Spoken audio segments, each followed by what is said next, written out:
Good morning. My name's Martin Abernethy.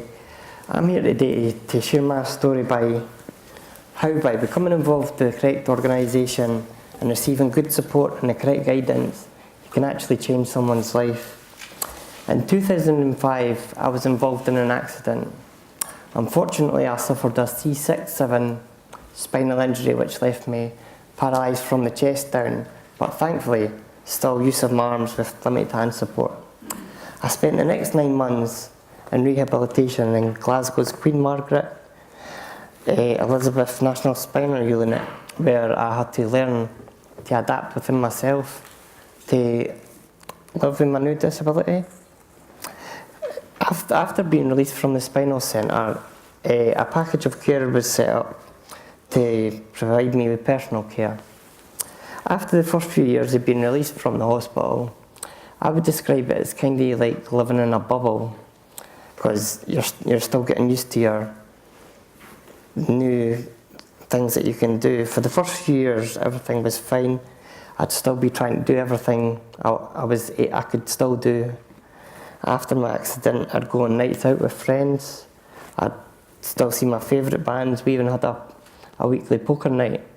But I think it was a few years before I actually noticed that every time I was out, I was always out with my friends and no one else. And that's, for me, I think that's when the bubble burst a little for me, as I realised I had to rely on my friends and that I had no real independence myself.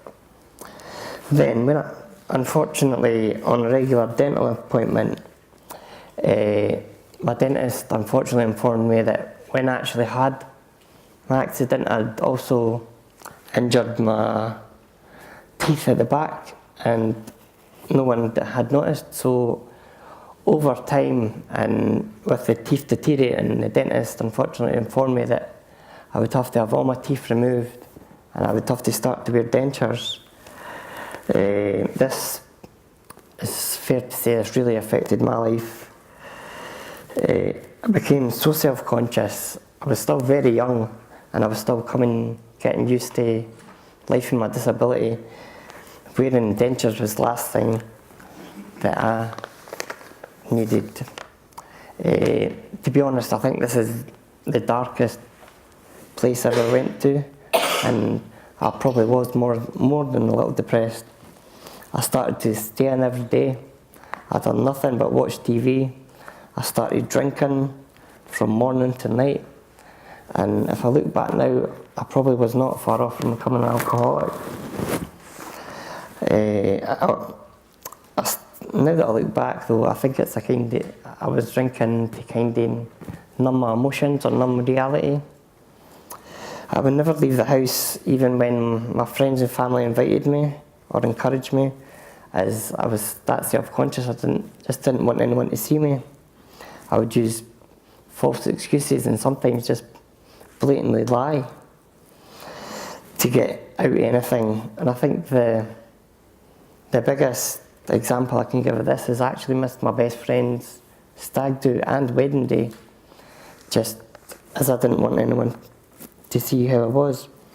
And by me acting this way, I started to strain a lot of relationships where my friends and family would actually stop asking me or inviting me to go out, because I would always cancel or just let them down at the last minute. I stopped caring about myself. I started getting out of my bed at lunchtime, and as soon as I did, I'd drink from afternoon till night.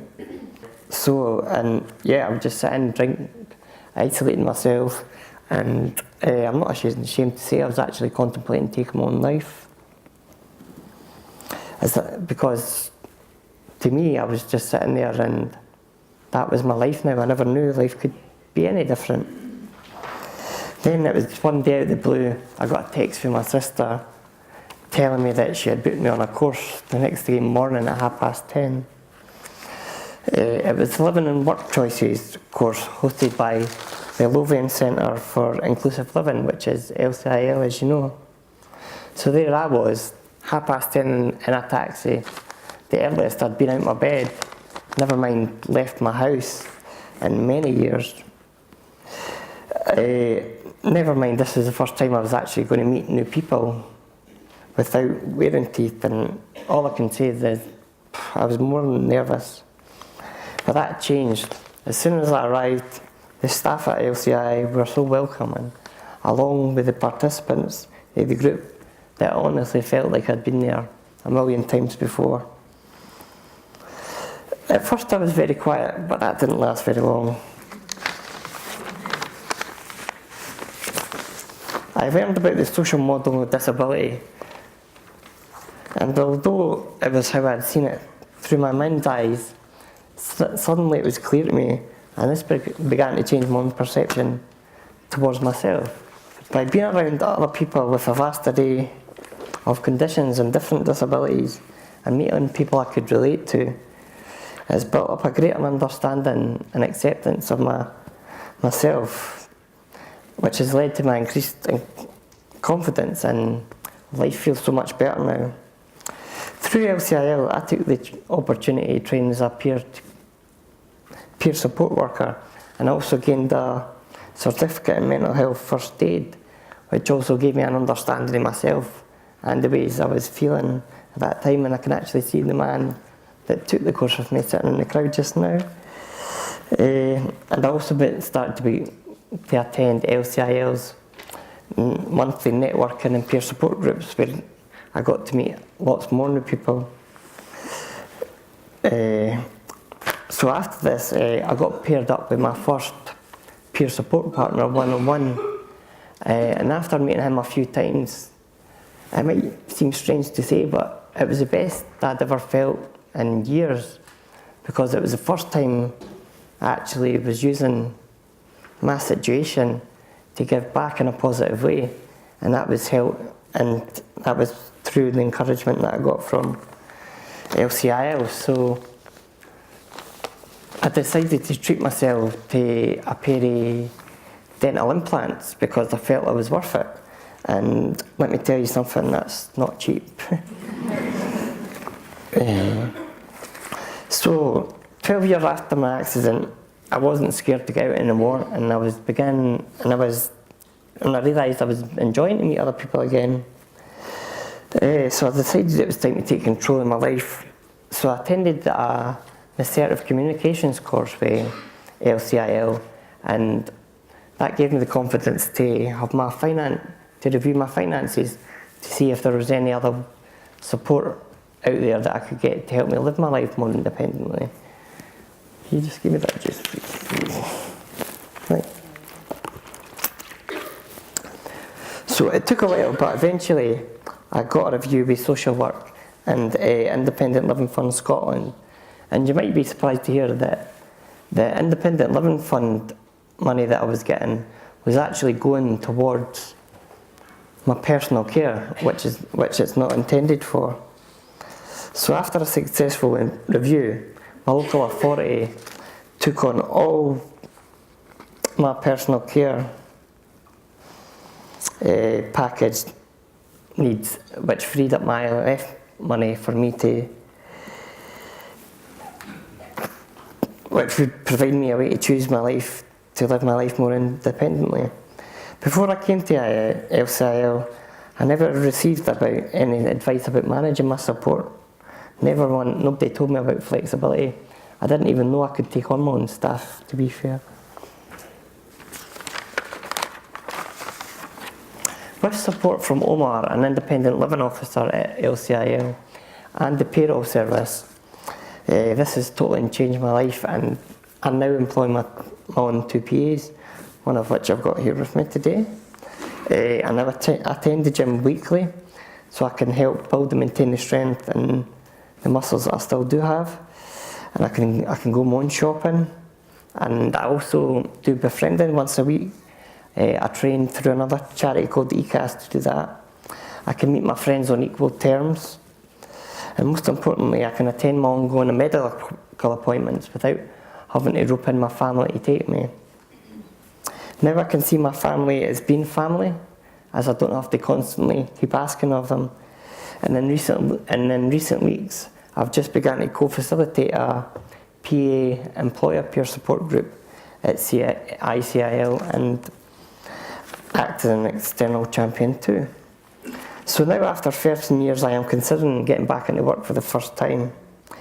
LCiL's Ways Into Work course helped me this and broadened my horizons. And by this I mean now I am getting out and I am as active as I can. I'm finding out what I'm capable of, and I'm really thinking about what I would enjoy doing and what I'd actually be good at. Hearing from others in LCI group and short courses has it's motivated me to try new things. If other people can do it, then why couldn't I?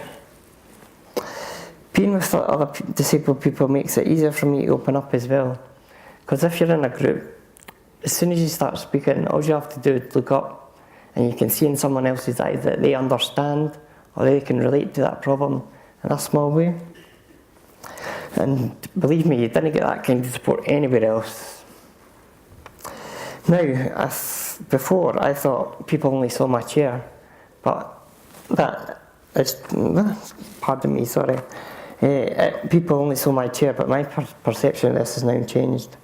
Now I actually look forward to what the future has for me. So to conclude, I would just like everyone to think for 1 minute. In only 20 months of me knowing LCiL, I have gone from staying in the house, depressed and drinking every day, feeling worthless and suicidal, and by getting the right type of support from this organisation, I now volunteer for 2 charities. I am out every single day doing things that are good for me, and now I'm here on stage sharing my lived experience with all of you today. I'm hoping that my lived experience can help inspire others to live their lives to the fullest. There are many people out there just like me, and imagine if we could get the right information to them at the earliest opportunity, then no one would ever have to feel the way I did for all those years. I'd just like to take this opportunity to thank everyone at LCiL for helping me to get to where I am today, and to thank you all for listening. Thank you.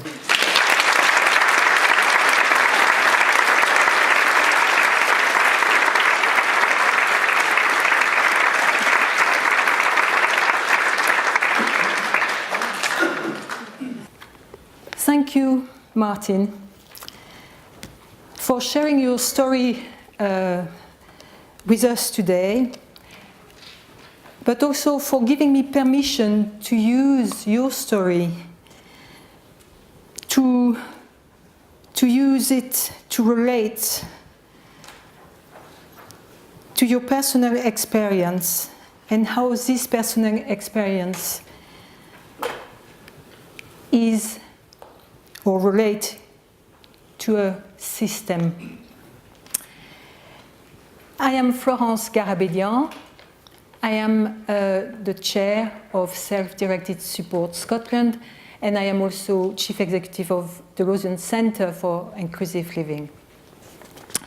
For the next few minutes, I would like to explore how, for things to happen with and for an individual, it is essential that some strategic choices are made nationally and locally. How for an individual to access the right support at the right time, a number of things must be in place. And for these things to be in place, how systems must be strategically understood and developed. So doing this, using Martin's story, I would like to focus on 3 important aspects. The first one is the crucial role of capacity building and how disabled people organizations are best to deliver it, to support people building their capacity, and also why they should be valued for it. The second point will be about how agencies within the systems must make the system more strategic and coordinated. And finally, I will make a plea for decision makers to have a full understanding and knowledge of how it works to make the right financial decisions and longer-term investments in social care. What does it take to make SDS work? We are going to look at that later. But first, everything starts with the person. And the persons can be supported or not have a circle of friends around him or her, or not have family. And when these happen, it means that it may take more time for an individual to connect with himself and with others. And for us who support people, we understand that time is crucial for people to move on. And time can be expensive. But whatever time it takes, the person must be on board.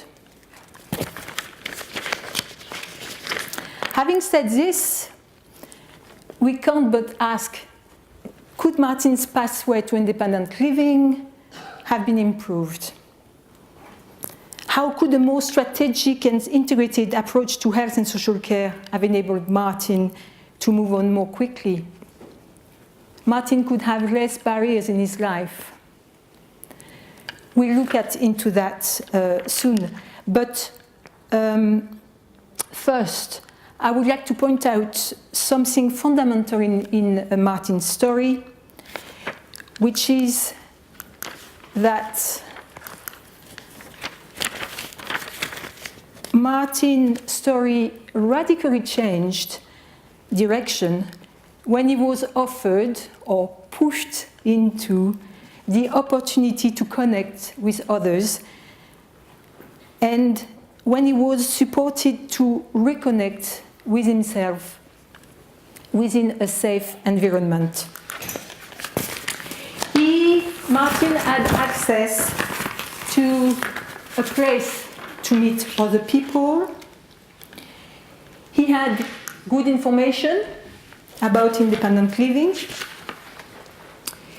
He had the opportunity to increase his inner strength, to build his capacity through meeting other disabled people.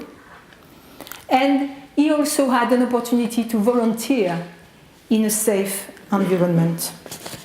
So, with access to disabled people offering these opportunities and the chance to rebuild his inner strengths, Martin became more ready to take control of his life, of his support, and make the right choices for himself. However, for a disabled people organization to create and resource a space enabling people to connect themselves and with themselves and others, it takes things to happen, including to exist in the first place.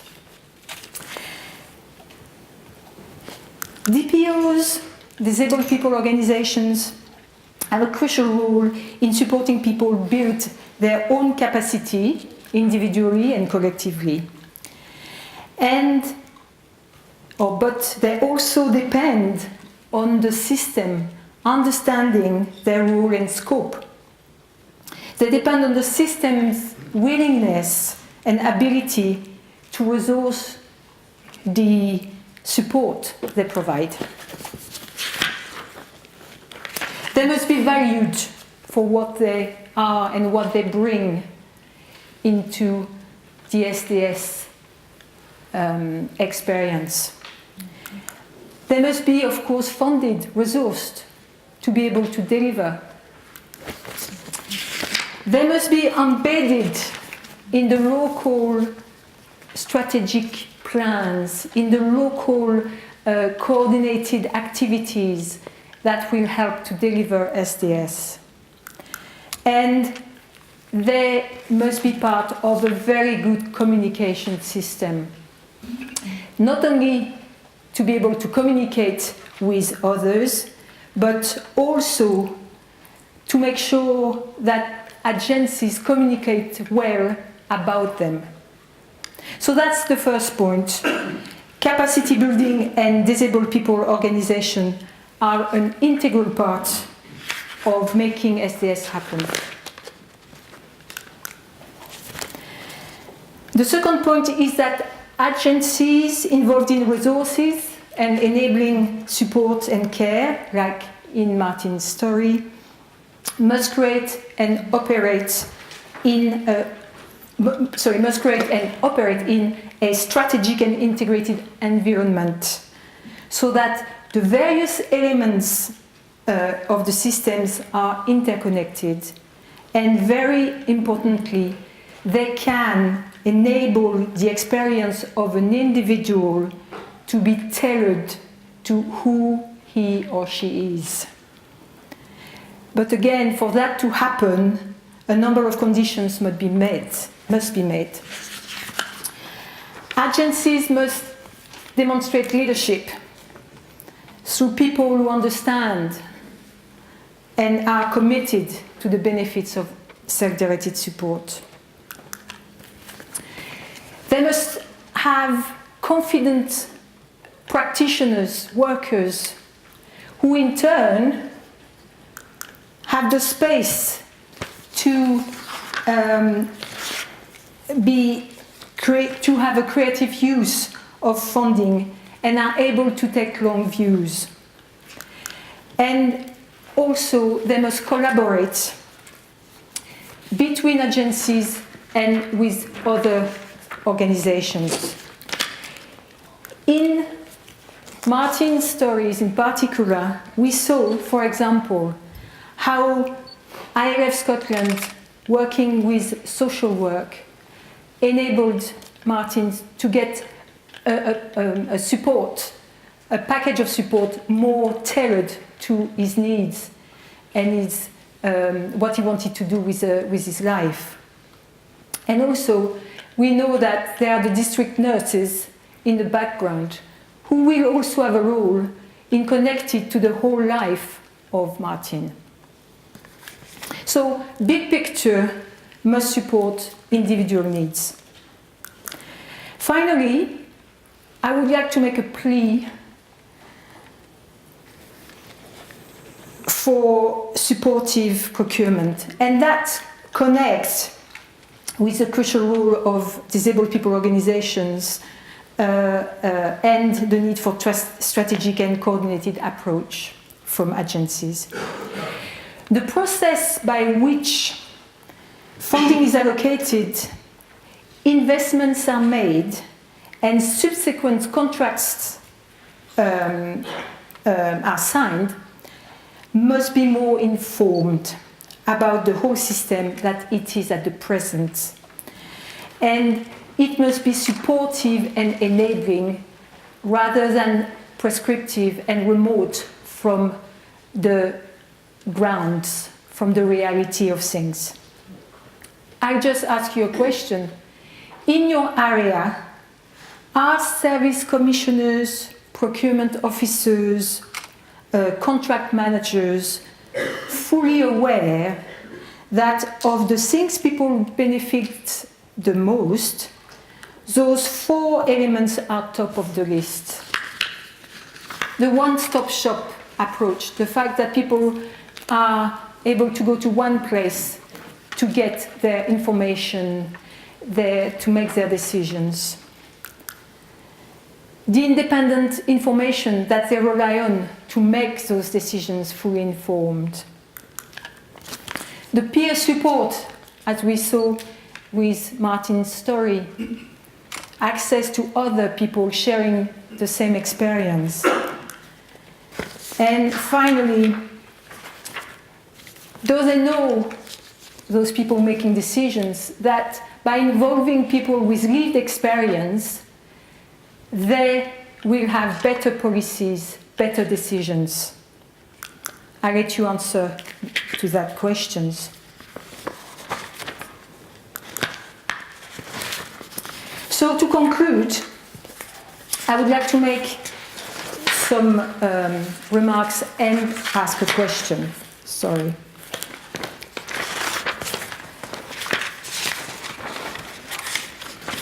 SDS is about self-empowerment. It's not just about providing care and support.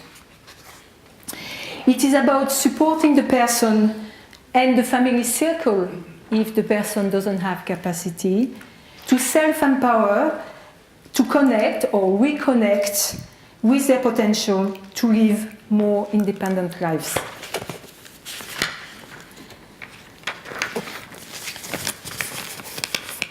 For this to happen, the system must recognize, value and resource those organizations which are best placed to do that, to create and run capacity building opportunities and programs.